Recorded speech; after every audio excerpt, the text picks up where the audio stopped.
un peu comment est surgie l'idée de l'organisation de ce forum sur la déontologie de la presse. Comme vous le savez peut-être, depuis 2003, il existe un réseau euro-méditerranéen de journalistes. Ce réseau euro-méditerranéen a parlé très souvent dans ses réunions, des réunions qui ont eu lieu plusieurs fois par an, sur des questions de déontologie de la presse.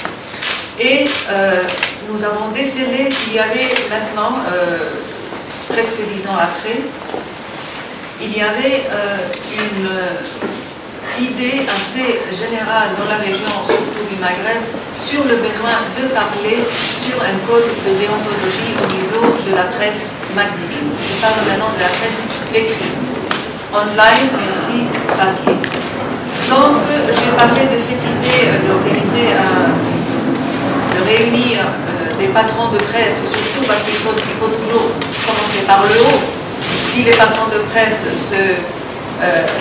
se décident à appliquer la déontologie à l'intérieur de leurs journaux, de leurs publications, et de respecter les droits des journalistes au sein de leurs journaux, c'est déjà un début. Donc, j'ai exposé à M.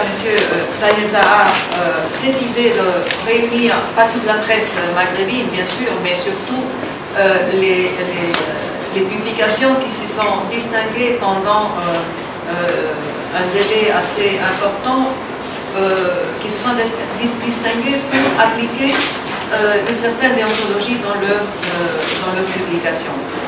On a invité beaucoup de monde, pas tout le monde a pu venir, bien sûr, mais finalement, grâce à la coopération de la Fondation Hébert et du Forum Réalité, on a pu réunir une trentaine de patrons de presse de la région et de journalistes.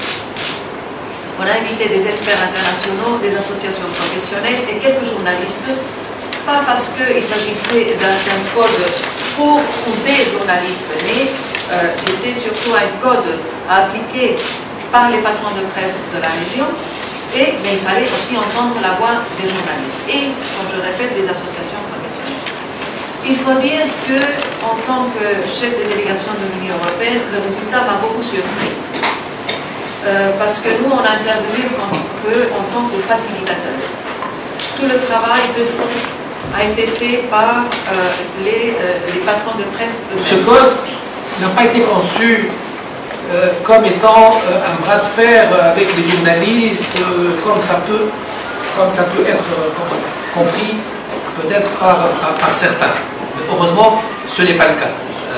Aujourd'hui, on est tous convenus que ce code, vous l'avez entre les mains, et si vous voulez plus d'explications sur un peu son contenu ou un peu sa philosophie, Hassan pourra vous donner toutes les informations nécessaires. Mais je dirais que c'est une action qui est utile, d'abord pour réhabiliter la presse écrite, comme l'a dit maintenant l'ambassadeur, papier et électronique, mettre le cursus très haut pour la qualité de l'information que nous voulons produire.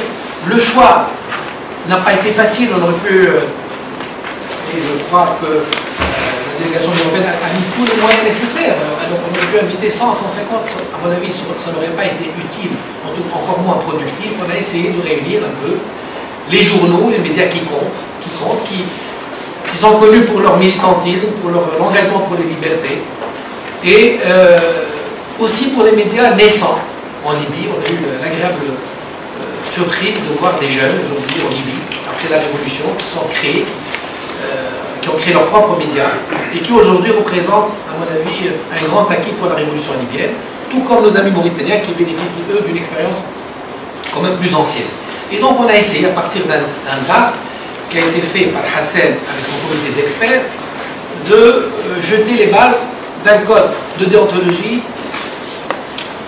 comme vous devez quand même le savoir, il ne s'applique à personne de manière, je dirais, autoritaire. Ce n'est pas, si vous voulez, quelque chose disons, d'imposé. C'est librement consenti pour ceux ou celles qui estiment que ce code répond à leur manière de voir l'information, à leur manière de concevoir la manière de faire un journal.